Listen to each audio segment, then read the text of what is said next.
যে লক্ষ্মী দেখো কত খুশি বাইরে ঘুরতে যায় বলে। আমরা চলে গেছিলাম উল্টো রথের রথ দেখতে।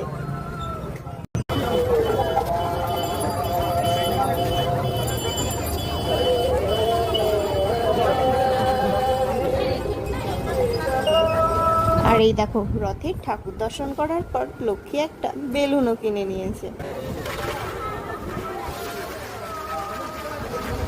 এরপর আমরা চলে গিয়েছিলাম ভোগের প্রসাদ বিতরণ হচ্ছে সেখান থেকে প্রসাদ নিতে।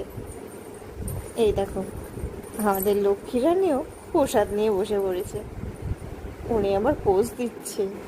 এরপর আমরা চলে এসেছিলাম আমাদের শক্তি মন্দিরের মাঠের রথ দর্শন করতে।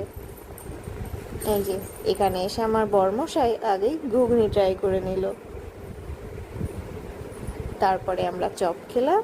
আর এই যে লক্ষ্মীর বেলুন আর হাঁস, আর এই যে শেষ